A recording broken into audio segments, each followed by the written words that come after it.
He escogido como tema de esta conferencia el gnosticismo.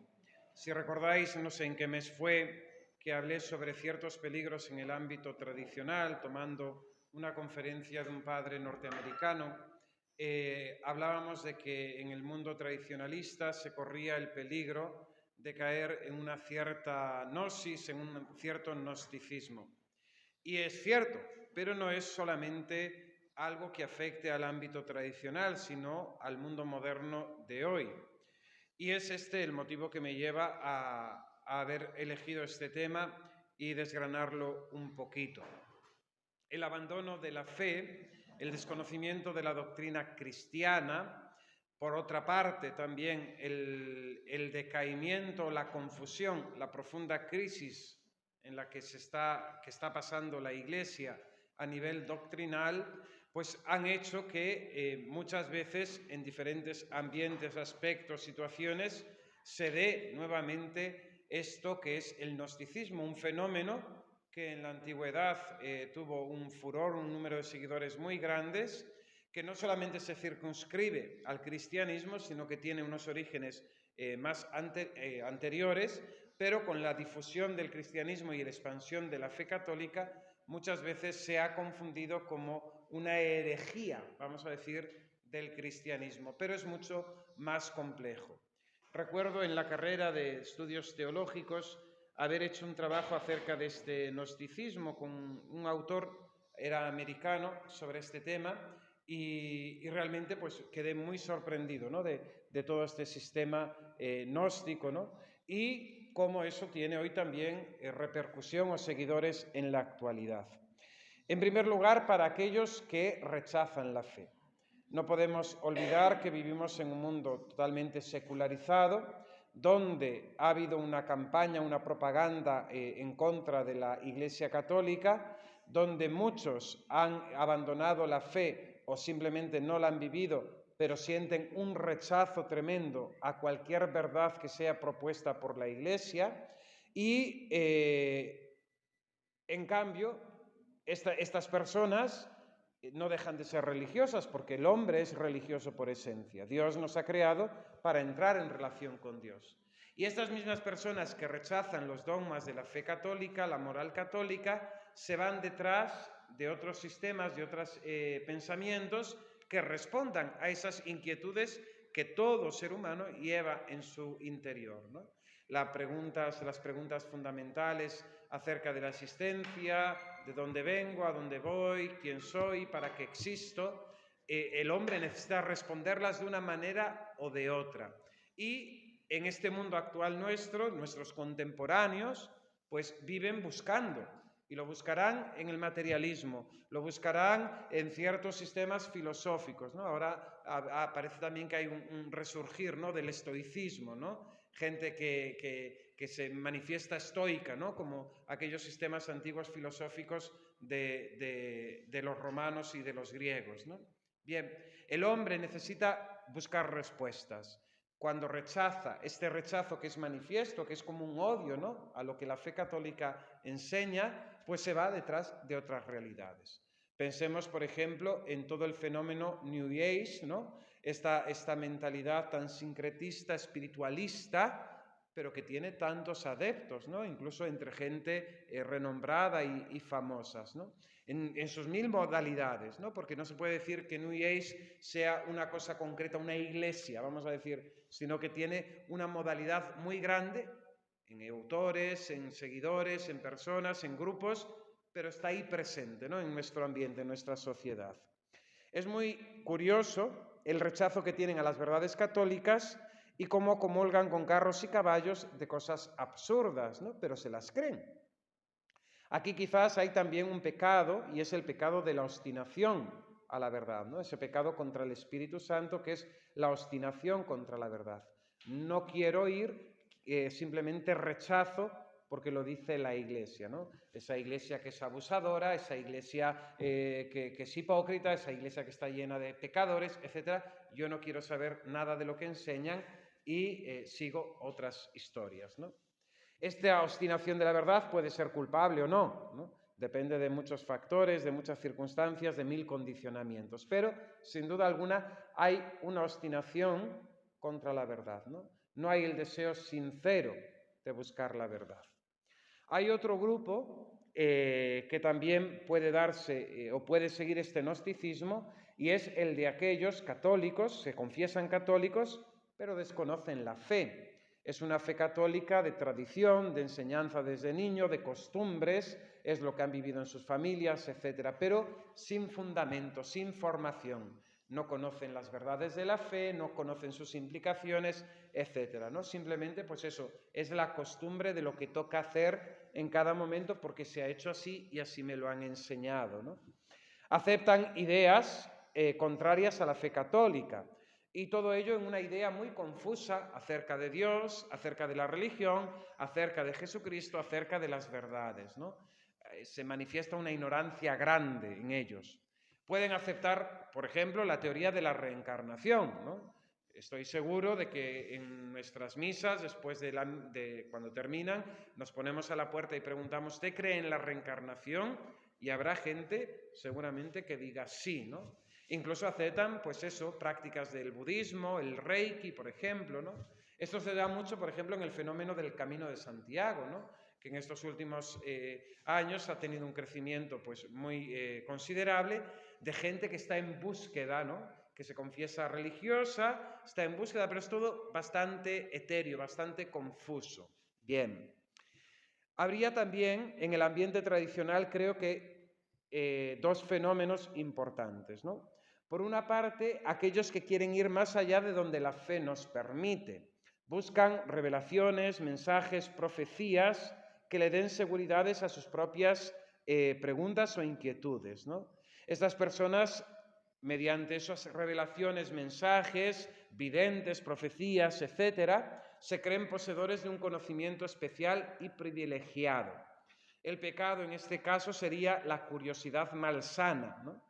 Y en seguir una cierta morbosidad que producen los temas escatológicos y todo ello referido en torno al tema del final de los tiempos, ¿no?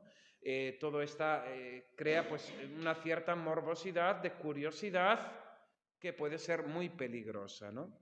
Es el problema, por ejemplo, que tenía la comunidad de Tesalónica, ¿no? A la que San Pablo corrige, ¿no? Por la inminencia de la venida del Señor, ¿no? El mismo San Pablo, según refleja en las cartas, pensaba que el Señor iba a venir de forma inminente, ¿no? Pero viendo que no se realizaba así, él corrige, ¿no? En la comunidad de Tesalónica el error que tenían de que muchos habían dejado de trabajar porque como ya viene el Señor, ¿para qué voy a estar trabajando, ¿no? Y esto pues también se da, y sobre todo en el ámbito más conservador o tradicional, ¿no?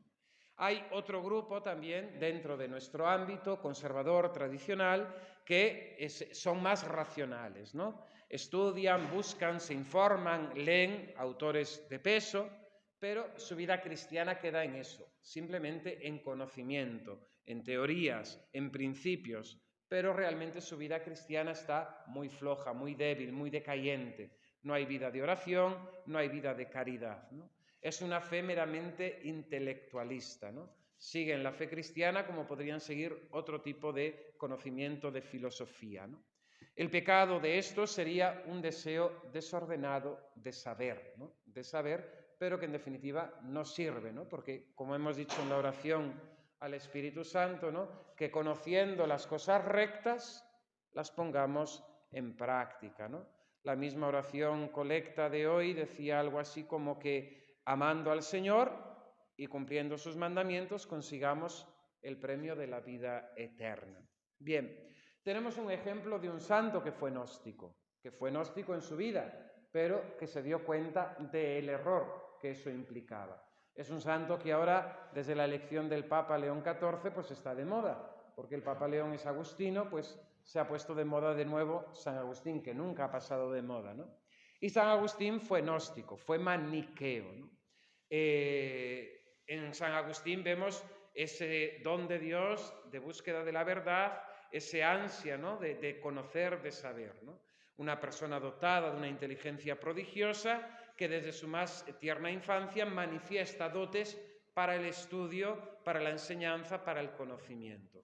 Sus padres lo ayudan en ese estudio, después será patrocinado incluso cuando fallece su padre por un amigo de su padre para que sigan esos estudios de la filosofía antigua.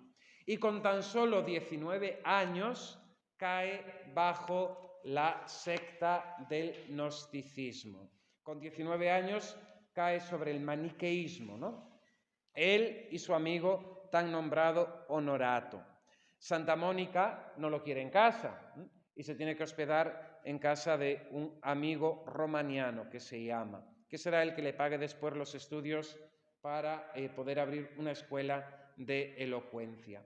Durante más de 10 años, San Agustín se confiesa maniqueo. Él mismo dice que fue lo que le encantó, ¿no?, de esa secta maniquea, ¿no? El primero, la promesa de una filosofía libre, ¿no?, sin ataduras a la fe. Pensemos que estamos ya en el siglo IV, donde la fe cristiana se ha extendido en lo que era el Imperio Romano y, lógicamente, ya había pues, un fundamento fuerte, ¿no?, de pensadores cristianos. Pensemos, por ejemplo, en todos los padres apologistas del siglo II, que defienden la fe católica desde la misma filosofía, ¿no?, clásica, a la que consideran como una preparación de Dios al pueblo gentil, a aquellos que no eran el pueblo judío, así como la revelación, el Antiguo Testamento fue preparación para el pueblo judío para recibir el Mesías, la filosofía antigua fue preparación para la gentilidad, para que cuando llegase Jesucristo y la fe, pues pudieran dar ese paso, ¿no?, a la fe. San Agustín se encanta, ¿no?, con esa filosofía sin ataduras de la fe.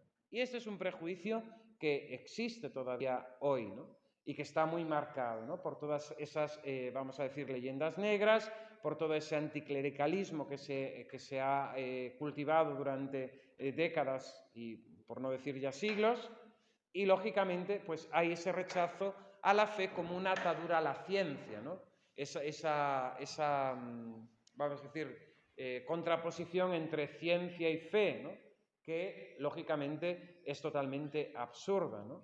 Una verdadera ciencia nunca va a estar en contra de la fe y la fe nunca va a enseñarnos nada que la ciencia no pueda fundamentar en el aspecto humano del conocimiento racional, ¿no? Ahí es importante recordar cómo el Concilio Vaticano I, convocado por Santidad el Beato Pío IX, afirma, ¿no?, la racionalidad de la fe y cómo el hombre, mediante el uso de su razón, puede llegar al conocimiento de la existencia de Dios, ¿no?, de Dios y sus atributos. Entonces, no hay contradicción entre la ciencia y la fe. Y cuando hay contradicción, queridos hermanos, quien se equivoca es la ciencia. Así de claro, porque la fe no nos engaña, la fe no tiene errores, la fe no es una falsedad, sino que cuando la ciencia nos propone algo que es contrario a las verdades de la fe, lógicamente, pues está claro que quien se equivoca es la ciencia, que es humana, la fe es divina, ¿no? San Agustín se enamoró también de los maniqueos por el hecho de que ellos afirmaban que la Sagrada Escritura tenía contradicciones, ¿no? Y en este sentido, San Agustín, que había leído la Sagrada Escritura, su madre era cristiana, bautizada, él no se bautizó, pero sí tenía una formación o unos rudimentos cristianos, conocía la Sagrada Escritura. Él mismo dirá que aquello lo había leído y no le decía nada, ¿no? Y sobre todo, lo que le encandila del maniqueísmo es la esperanza de encontrar una explicación científica a la naturaleza y a sus más misteriosos fenómenos, ¿no? Los maniqueos se jactaban de poder dar explicación a todos los fenómenos naturales, ¿no?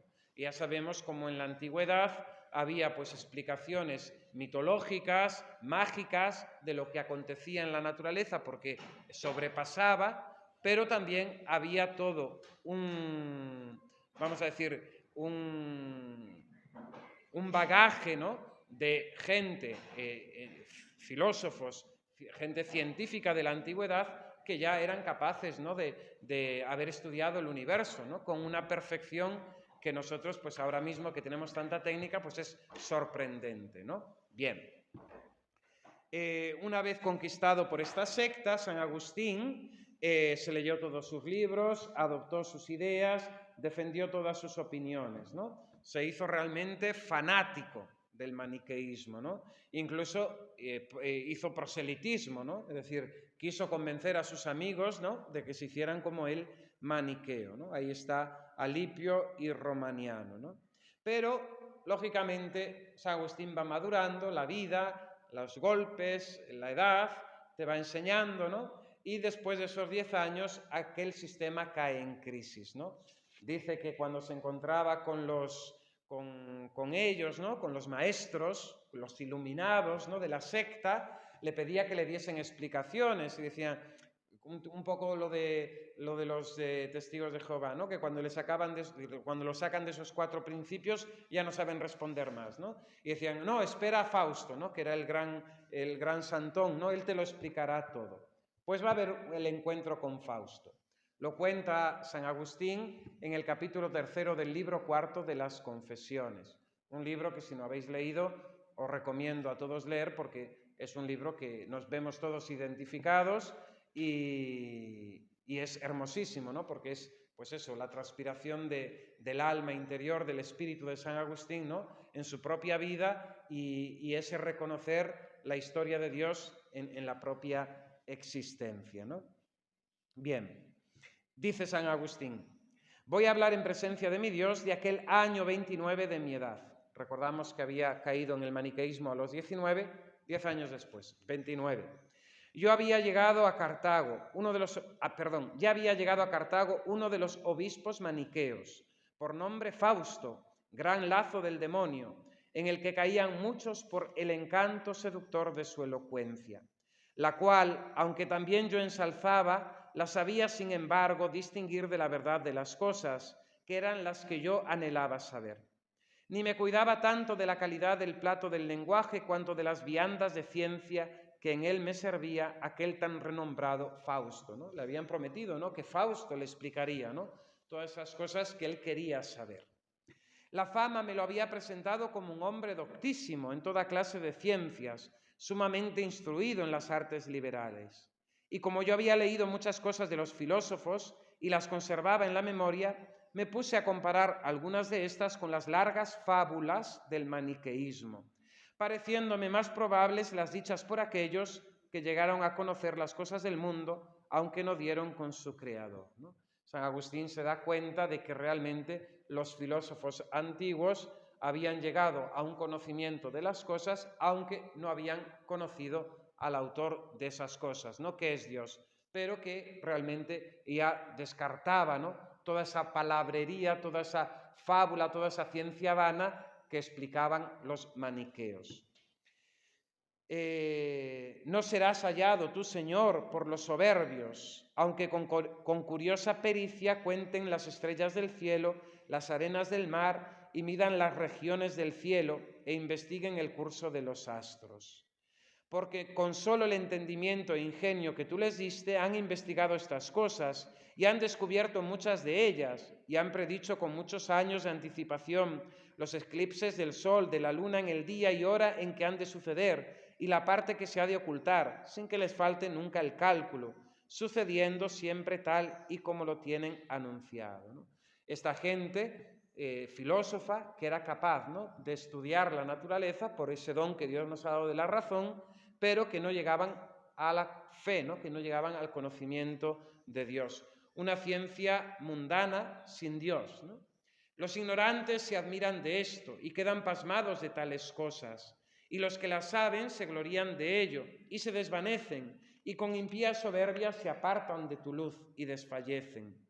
Y viendo con tanta antelación el defecto del sol que ha de suceder, no son capaces de ver el suyo, que lo tienen presente, porque no buscan religiosamente dónde les viene el ingenio con que investigan estas cosas, y hallando que tú las has hecho, no se te dan así para que tú les conserves lo que le has dado, ni te ofrecen en sacrificio cuáles se han hecho a sí mismos, ni dan muerte a sus altanerías como aves del cielo, ni a sus insaciables curiosidades, que como los peces del mar repasan las secretas sendas del abismo, ni a sus concupiscencias, que les asemejan a los cuadrúpedos del campo, a fin de que tú, oh Dios, fuego devorador, consumas estos sus cuidados de muerte y los recrees inmortalmente. No conocieron el camino, tu verbo, tu palabra, por quien hiciste todas las cosas. No conocieron, este camino, y se creyeron más elevados y resplandecientes que estrellas, y así vinieron a rodar por tierra, oscureciendo su necio corazón. Cierto que dicen muchas cosas verdaderas de las criaturas, pero como no buscan piadosamente la verdad, es decir, al artífice de la criatura, de ahí que no lo encuentren, y si le encuentran, reconociéndole por Dios, no le honran como a Dios ni le dan gracias, antes se desvanecen con sus lucubraciones. Y ahora dice de los escritos de Manes. Yo retenía estas afirmaciones, ¿no?, de estos dichos de los antiguos, ¿no?, de los estudiosos filósofos, y los comparaba con los escritos de Manes, que sobre estas cosas escribió mucho, desbarrando sin tino, y no hallaba por ninguna parte la explicación de los solsticios y equinoccios, de los eclipses del sol y de la luna, y otras cosas que por el estilo que yo había leído y entendido en los libros de la sabiduría de este siglo, ¿no? Pero me pedían que creyese, dice, ¿no? Pues ahí entra la conversión de San Agustín, ¿no? Y esa misma sabiduría, esa misma verdad, esa misma ciencia, esa misma ansia que él tenía, pues la expresará en toda esa riqueza de su biblioteca, ¿no?, de todas las obras con las que investigó y razonó las verdades de nuestra fe cristiana, ¿no?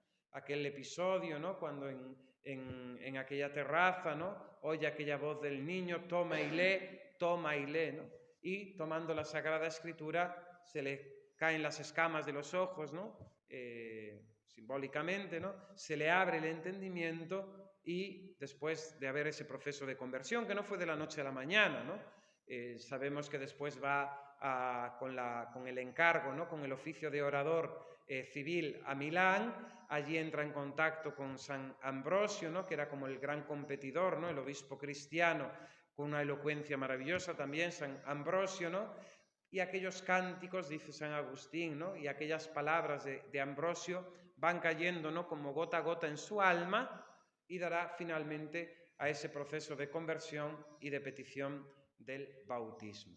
Bien, ¿qué es el gnosticismo? En resumen, el gnosticismo es una doctrina que afirma que la salvación se obtiene por el conocimiento. Es una doctrina por la cual la salvación, no se determina qué tipo de salvación, se obtiene por un conocimiento que es reservado, ¿no?, de ciertos misterios del universo y que va ligado con unas fórmulas mágicas que solamente unos pocos pueden conocer. Los gnósticos eran gente que sabía, gente en ese sentido que se creía superior, ¿no?, por su conocimiento que habían adquirido. Y en ese sentido ellos se consideraban salvados por ese conocimiento, por esa luz que tenían. Como fenómeno, el gnosticismo se puede decir que es el nombre colectivo a un gran número de sectas muy variadas, panteístas e idealistas. Panteístas es que en todo hay la presencia divina, idealistas es que hay dos realidades, el mundo real, palpable, material, y el mundo ideal, divino, sobrenatural, ¿no?, que florecieron desde algún tiempo antes de la era cristiana, ¿no?, y se desarrollaron después hasta el siglo V después de Cristo. Tomaban prestada la fraseología y el lenguaje de todas las religiones con las que entraban en contacto, especialmente el lenguaje cristiano. Afirmaban que la materia era un deterioro del espíritu y todo el universo una depravación de la deidad. Enseñaban que el último fin de todo ser era vencer lo grosero de la materia y regresar al espíritu original, regreso que según ellos debía ser inaugurado y facilitado por la aparición de algún Salvador enviado por Dios, ¿no? Es una definición muy general de un movimiento demasiado variado, ¿no?, un movimiento muy variado, porque cada secta gnóstica tenía sus mismos principios. ¿Cuál, si podemos decir, el rasgo principal de todas ellas? Que las iguala es el pesimismo filosófico. El pesimismo filosófico. Consideraban la creación y por tanto la realidad del hombre en su corporalidad como algo negativo, fruto no de algo querido por una voluntad divina, sino un castigo, ¿no? Y como efecto, ¿no?, de un demonio, demiurgo le llaman ellos, que actúa en contra de esa idea de Dios, ¿no?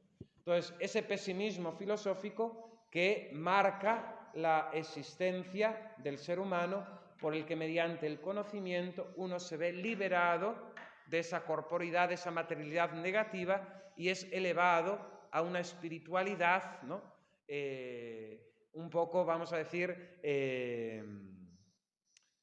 porque creo que hay un componente muy importante psicológico, ¿no?, que los hace un poco como evadirse de la misma realidad. Es cierto que tomaron prestada terminología de todas las religiones para expresar e ilustrar esta gran idea de la maldad esencial de la existencia presente y el deber de escapar de ella con la ayuda de encantamientos mágicos y de un salvador sobrehumano, ¿no? De este mal presente, de esta realidad humana, ¿no?, lo que expresaría Santa Teresa como una mala noche en una mala posada, ¿no?, pues para los gnósticos esta expresión sería la definición de la realidad creada. Una mala noche en una mala posada de la que tenemos que vernos libres. Para librarnos de ello, hemos de obtener este conocimiento que mediante la repetición mágica de ciertos ritos, de ciertas palabras, nos obtendrá esa salvación que es vernos libres de la materialidad, ¿no? Fijaos que el misterio de la ascensión, ¿no?, que estamos celebrando estos días es todo lo contrario. El Señor que asume nuestra naturaleza humana y la diviniza, ¿no? Hoy entra en el cielo, con la ascensión del Señor, la humanidad. El Señor tomó lo nuestro y lo llevó consigo, ¿no? Y allí donde está nuestra cabeza, esperamos estar aquellos que somos miembros de su cuerpo. No solamente con nuestras almas, sino con ese cuerpo que enterramos en tierra en la esperanza de la resurrección. No como un desecho que tiramos al río, sino en ese lugar que llamamos cementerio, dormitorio, donde aguarda, ¿no?, nuevamente la acción de Dios, que resucitará esos miembros, lo unirá al alma y gozaremos para siempre con el Señor, en cuerpo y alma, ¿no? Ascensión del Señor, la misma fiesta de la Asunción de la Virgen Santísima. Fijaos que este pesimismo existencial que tiene el gnosticismo y que lo caracteriza en todas sus sectas no viene de ninguna religión antigua, más que del budismo. Si tenemos que encontrar un enlace del gnosticismo y de este pesimismo filosófico, lo encontramos en el budismo, donde también mediante una práctica ética, un buen comportamiento, buscan esa liberación de esta realidad corporal.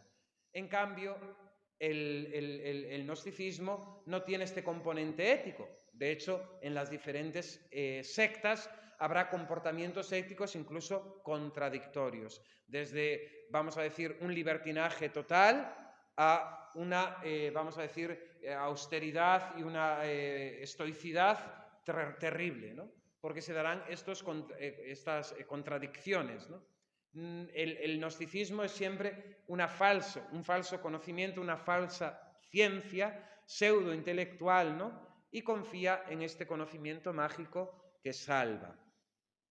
El segundo gran componente del pensamiento gnóstico es la magia, ¿no?, que las cosas, mediante la repetición de ciertos nombres, de ciertos sonidos, de ciertos gestos y acciones, normalmente extrañas, se obra como los sacramentos, ¿no?, ex opere operato, ¿no?, porque sí se realizan, ¿no?, habiendo después en las personas vamos a decir, como un autoconvencimiento, una sugestión terrible para convencerse de que las cosas son así.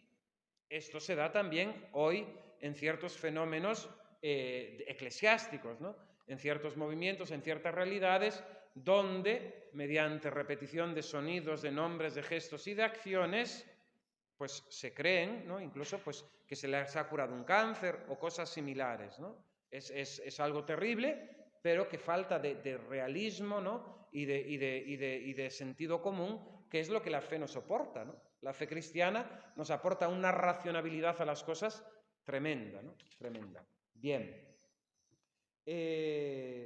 La concepción gnóstica del Salvador es más sobrehumana que la del judaísmo, ¿no?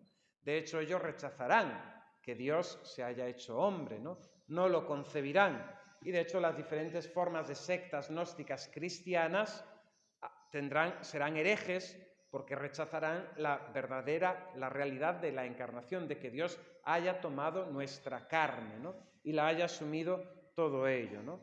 Para ellos el Salvador será una manifestación inmediata de la deidad, un rey luz, un eón, una emanación del Dios bueno. Cuando entra en contacto con el cristianismo, a partir del siglo I, dijimos que esto surge mucho más anteriormente, ¿no? Sobre todo con toda la expansión del imperio de Alejandro Magno helenístico, ¿no? Que llega pues hasta la India, ¿no? Y ahí se hace todo un movimiento sincretista, ¿no? de las religiones, pero cuando entra en contacto con la religión católica, asumen todos el lenguaje, los principios, las verdades, las personas, ¿no? Se toman las formas del pensamiento cristiano, se toma prestada su nomenclatura, se reconoce a Jesús como Salvador, se simulan los sacramentos cristianos y se afirma una revelación secreta de Jesucristo a alguno de sus apóstoles, a algunos de sus miembros de aquellos del Evangelio, y de ahí pues toda esa variedad y esa, vamos a decir, gran cantidad de escritos apócrifos cristianos, ¿no? Ya hemos hablado de esto cuando hablamos en una charla sobre la Biblia, ¿no?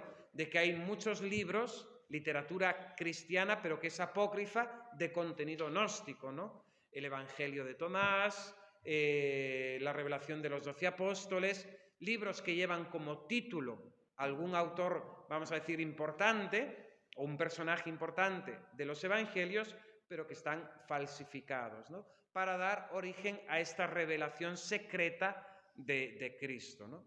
Pensemos, por ejemplo, en toda esa historia del Santo Grial, en Francia, etcétera. Pues todo eso viene de este gnosticismo que se ha ido traspasando, transformando a lo largo de los siglos, ¿no? Pero, lógicamente, el gnosticismo es un espíritu completamente extraño al de la fe cristiana, ¿no?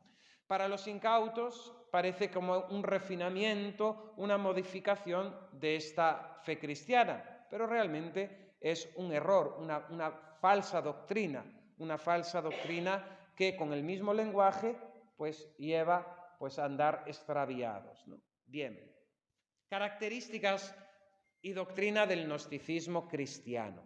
Ya dijimos que era un movimiento mucho más amplio, pero quizás lo que más conocemos es el gnosticismo cristiano por la parte positiva, no negativa, positiva, de aquellos que la corrigieron, ¿no? Que fueron todos los padres de la Iglesia que escribieron en contra de ellos, ¿no? El gran luchador contra el gnosticismo será San Ireneo, ¿no? En ese tratado que tiene contra los herejes, ¿no?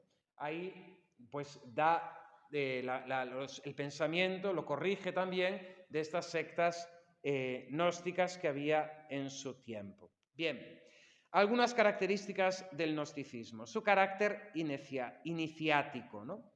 Ciertas doctrinas secretas de Cristo estaban destinadas a ser reveladas a una élite de iniciados. Estos testigos especiales de Cristo tienen un conocimiento directo, intuitivo de lo divino, ¿no? A través de la gnosis, ¿no?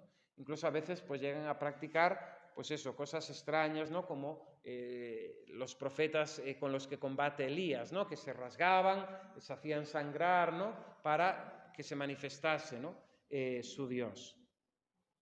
La gnosis era la suprema forma de conocimiento solamente al alcance de estos iniciados, ¿no? Que es un grupo muy selecto, con un lenguaje, vamos a decir, muy particular, muy especial, que encandila al oyente. El mismo conocimiento de las verdades trascendentales producía la salvación. La salvación viene a ser esta liberación de esta realidad material. El saberlo, el conocerlo, ya te libera. Según las diversas corrientes, la importancia de practicar una vida virtuosa, una moral, no era tan importante, podía variar y en cualquier caso sería algo secundario. El carácter dualista, y en esto coinciden con el platonismo, ¿no? Si recordáis lo que habéis estudiado en el bachiller de Platón, Platón presentaba la realidad como dual, ¿no? Había un mundo real, que era el mundo ideal, y un mundo material. El mundo ideal era lo perfecto, el mundo material era como una reproducción negativa, mala, de ese mundo ideal. Y en esto coinciden el gnosticismo con el platonismo. De hecho, todas estas sectas tendrán mucho de neoplatónicas, porque utilizarán también toda esa terminología de Platón acerca de los eones, acerca del demiurgo, de las ideas, de tal, para expresar su doctrina. Hay una decisión tajante entre la materia y el espíritu. El ser humano solamente puede acceder a la salvación a través de la pequeña chispa de divinidad que hay en el espíritu. Y en esto el gnosticismo es panteísta, ¿no? En todo hay Dios, ¿no? No que la presencia de Dios que hablamos nosotros de potencia, de poder, ¿no? Todo está sometido bajo Dios, todo le pertenece a Dios y todo obedece a Dios, ¿no? Y a su voluntad. Sino que en definitiva en cada realidad, en una planta, en una persona, hay ser divino, hay parte de ser divino, ¿no?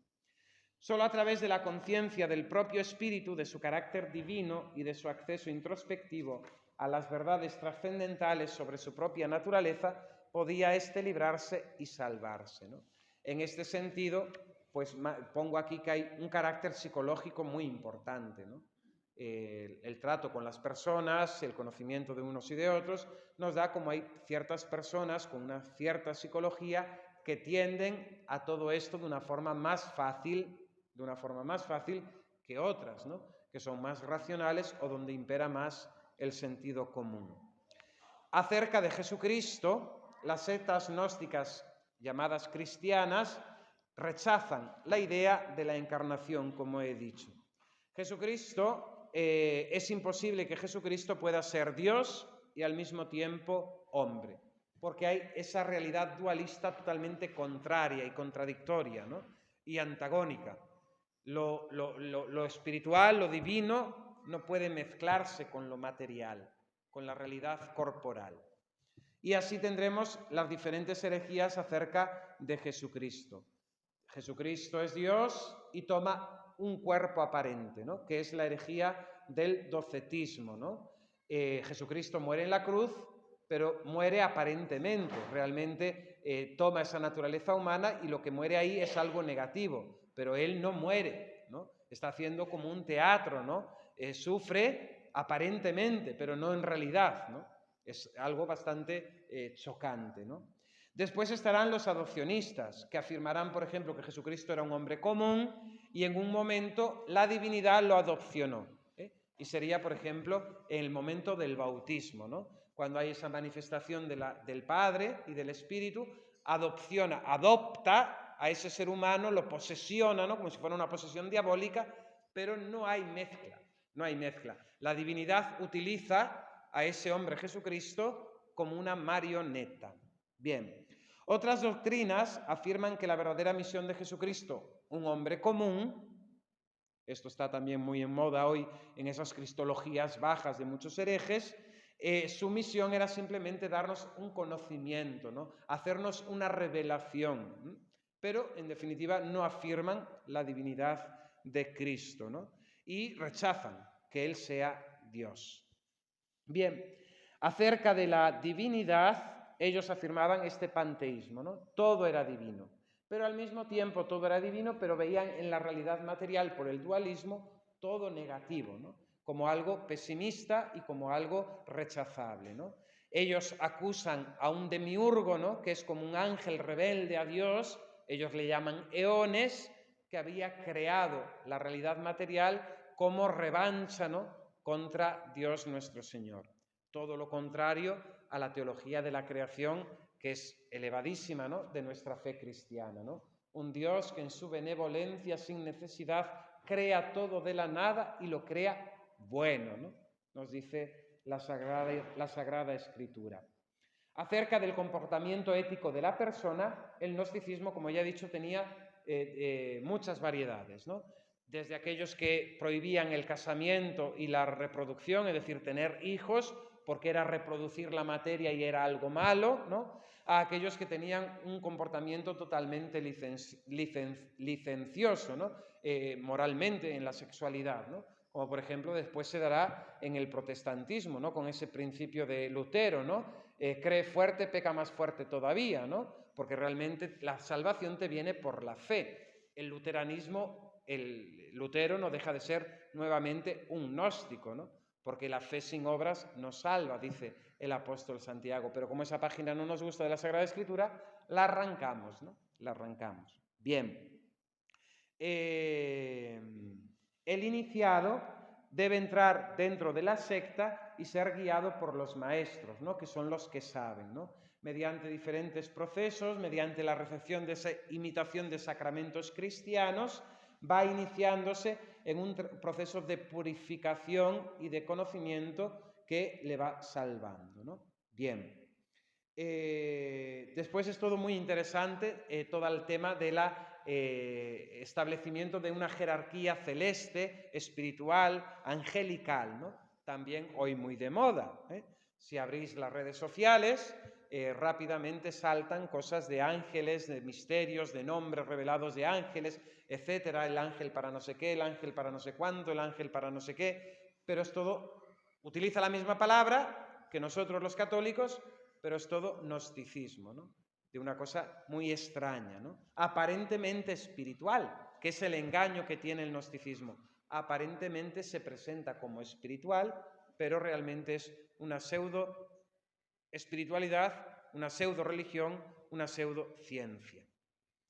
En este sentido, así como en el cielo, en ese mundo ideal, hay una jerarquía de eones que emanan de la divinidad, en la humanidad, en los hombres, también hay tres tipos de ser humano, ¿no? Los que eran los que conocían, los gnósticos esenciales, que eran los iniciados en ese conocimiento, una segunda clase media, vamos a decir, que eran aquellos donde el alma sensible predominaba, pero podían ser conducidos por estos iniciados a la salvación, y los rudos, vamos a decir, que no valían más que para trabajar y que no podían salvarse porque no eran capaces de conocer, ¿no? De obtener ese conocimiento reservado. Esto es algo también contradictorio con nuestra fe cristiana. Jesús le dice a los apóstoles: id al mundo entero, id al mundo entero, ¿no? Es decir, la fe cristiana, dentro de la complejidad, por ejemplo, de la teología, de la argumentación, de una suma teológica, etcétera, la fe cristiana, lo que son las verdades de fe, son verdades asequibles a todo el mundo. Pueden creerlas porque tienen la simplicidad de la verdad. Ya otra cosa es tener el conocimiento de la argumentación, que hay personas menos intelectuales, con más capacidad o menos, que puedan llegar a razonar y a entender mejor. Pero lo que es la verdad en cuanto tal, su simplicidad, mejor dicho, es asequible a todos, porque si no, Dios no vendría a salvar a todo el mundo. Esto en el gnosticismo no es así. Realmente solamente unos pocos son los que pueden salvarse, porque solamente esos pocos pueden tener ese conocimiento misterioso de esta revelación única que es para nosotros. Bien, imitan los ritos cristianos, sobre todo en esa iniciación, el bautismo.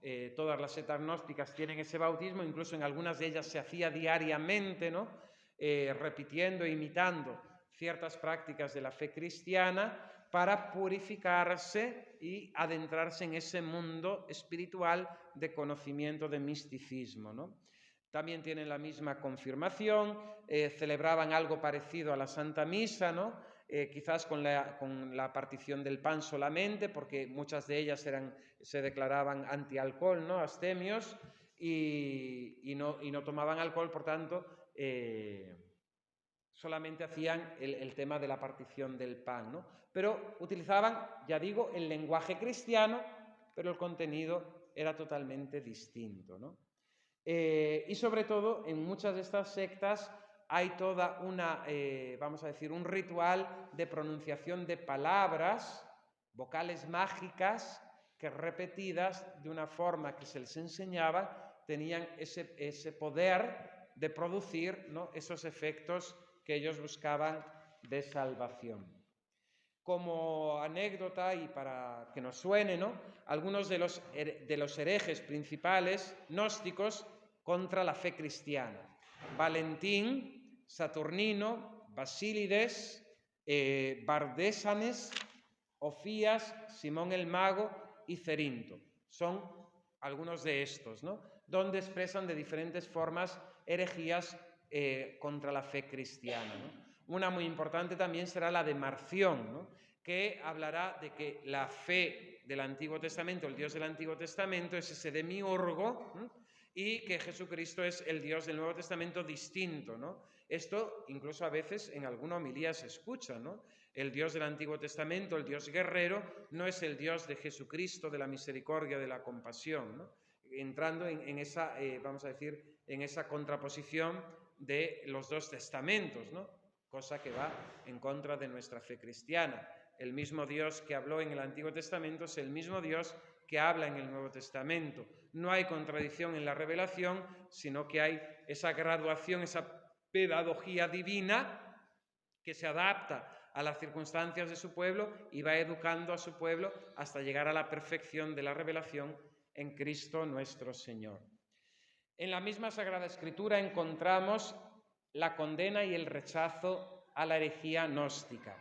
San Pablo a Timoteo le dice: Timoteo, guarda el depósito, apártate de las habladurías perniciosas y de las objeciones del mal llamado conocimiento, ¿no?, y de las objeciones del mal llamado conocimiento, de la gnosis, gnósticos, pues algunos que lo profesaban se desviaron de la fe.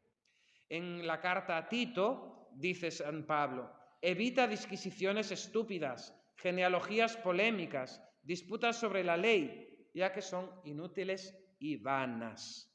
En la carta a Timoteo también, ¿no?, dice: el Espíritu dice expresamente que en los últimos tiempos algunos se alejarán de la fe por prestar oídos a espíritus embaucadores, a enseñanzas de demonios, inducidos por la hipocresía de unos mentirosos que tienen cauterizada su propia conciencia, que prohíben casarse, mandan abstenerse de alimentos que Dios creó para que los creyentes y los que han llegado al conocimiento de la verdad participen de ellos con acción de gracias. Y en la primera carta de San Juan dice: queridos míos, no os fiéis de cualquier espíritu, sino examinad si los espíritus vienen de Dios, pues muchos falsos profetas han salido al mundo. En esto podréis conocer el Espíritu de Dios. Todo espíritu que confiesa a Jesucristo venido en carne es de Dios, y todo espíritu que no confiesa a Jesús no es de Dios, es del anticristo, ¿no? Fijaos aquí cómo el apóstol San Juan remarca el hecho de la encarnación.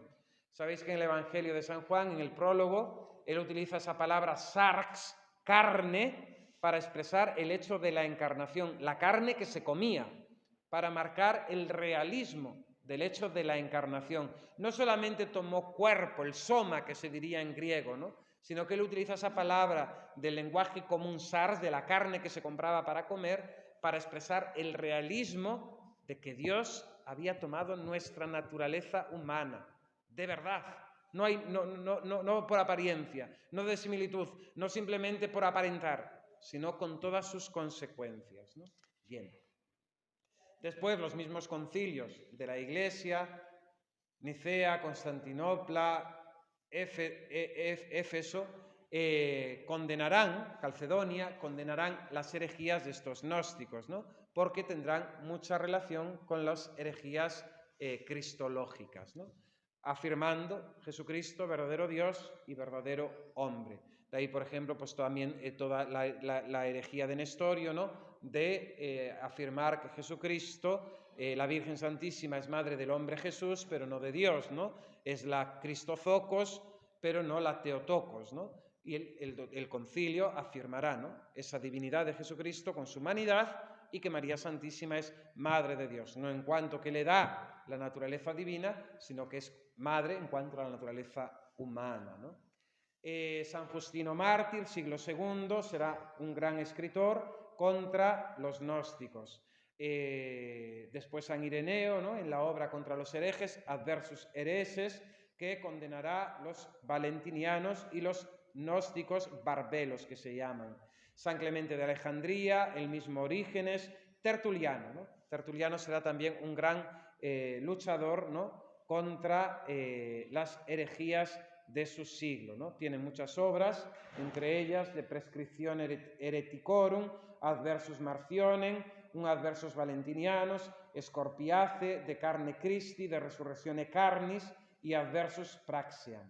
El mismo San Agustín tendrá que hacer frente a los gnósticos, San Jerónimo tendrá que hacer frente a los gnósticos. Bueno, en los padres de la Iglesia se encuentran, ¿no? El mismo San Hipólito tendrá una refutación de todas las herejías. Como resumen de un sacerdote español que tiene un diccionario de las sectas, habla del gnosticismo en un artículo y dice: la gnosis es un intento y un modo de ser Dios sin Dios y contra Dios.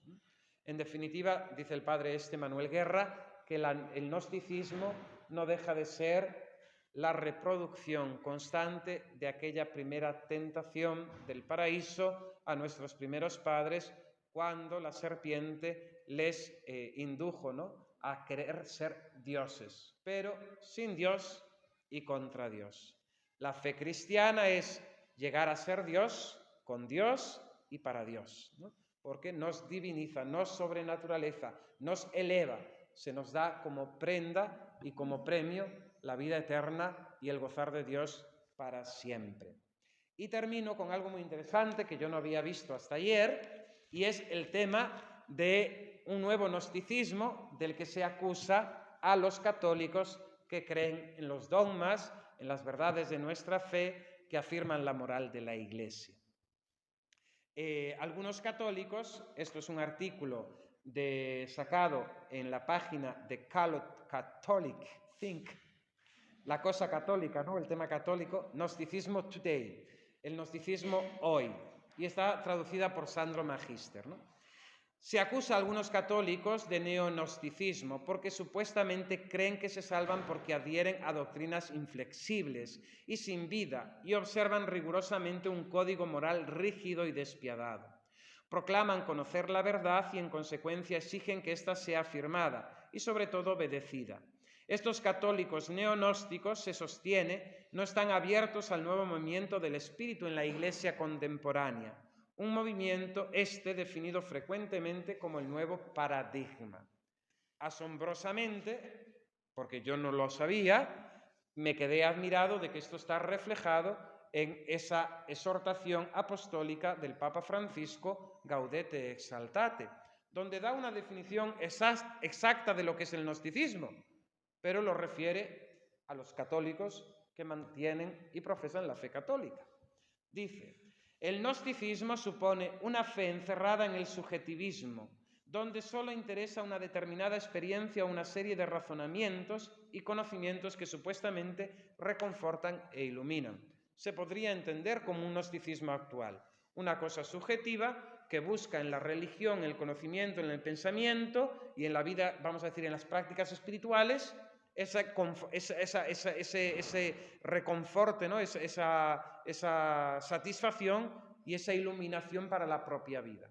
Pero claro, lo simpático es que esto es referido a los católicos que profesan la fe católica porque no entran dentro de ese nuevo paradigma de la Iglesia actual, donde todo, menos lo verdadero, se profesa, ¿no?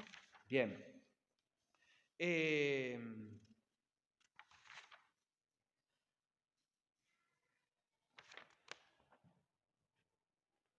Este neognosticismo no se refiere a los racionalistas enemigos de la fe cristiana, es decir, a los que verdaderamente son los gnósticos modernos, sino a un gnosticismo que supuestamente estaría dentro de la Iglesia, tanto en los laicos de las parroquias como en quienes enseñan filosofía o teología en centros de formación.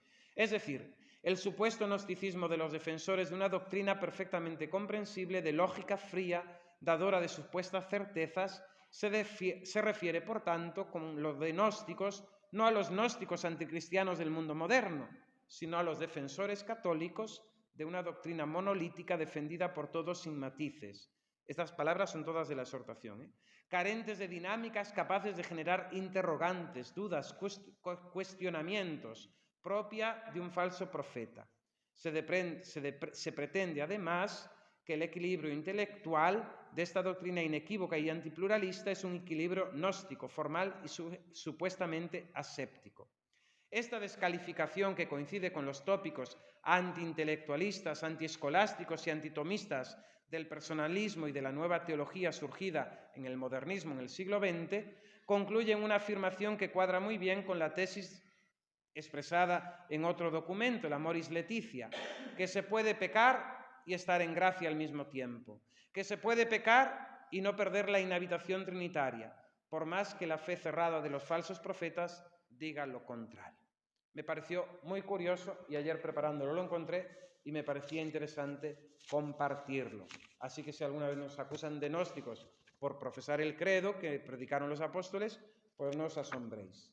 Atención, todo va muy junto. Como conclusión, apocalíptica, hermetismo, gnosticismo, esoterismo, superstición, magia, hechicería, budismo, masonería, cábala judía, New Age, todo es una amalgama que está muy relacionado.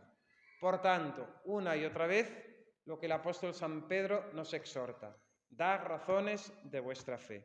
Formarnos en la fe católica, pedir al Señor la gracia para que aquello que podamos conocer por la luz de la fe, lo pongamos en práctica en nuestra vida. Porque siempre los mejores que han vencido todas las herejías han sido los santos con su vida santa.